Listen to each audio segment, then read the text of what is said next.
दशक्रियासाठी लागणारं साहित्य कुंकू आहे, गुलाल आहे, काळी ती आहे, जव आहे, तांदूळ आहे, तुळशीपत्र, तूप आहे, हे आहे अत्तर, हे जानवजोड आहे, हा दरबा आहे. हे सगळं आपल्याला दशक्रिया विधीसाठी लागणारं साहित्य आहे. तिकडे जे चालू आहे ते पिंडदानासाठी भात शिजवायचं चालू आहे.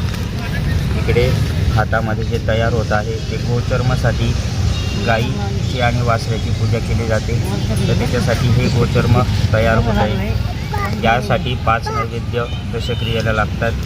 एक गाईसाठी, एक कावळ्यासाठी, एक चित्रांसाठी, एक नदीसाठी आणि एक आपल्या पूर्वजांसाठी 5 नैवेद्य हे दशक्रिया साहित्यासाठी लागणार आहे.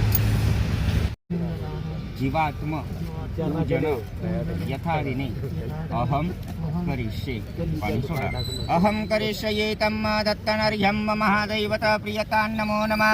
अग्निर्वाचो देवेभ्यो संपदाताग्निनारायण संप्रदधेतं प्रियतान् नमो नमः.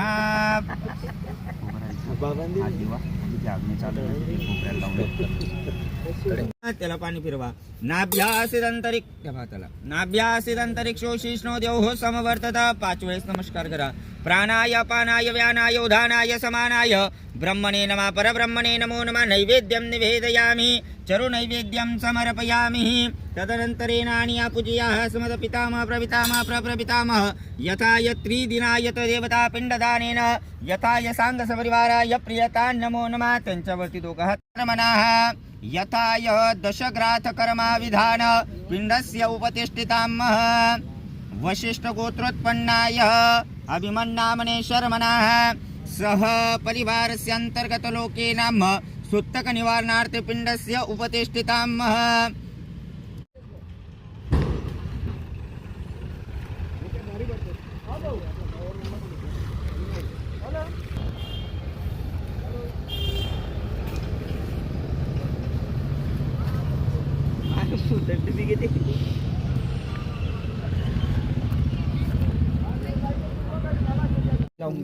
आणि नाख्यान कर्मणा सांगता सिद्धिरते प्रतिग्रह्यताम देवताय नमो नमः. कृष्णार परमस्तु.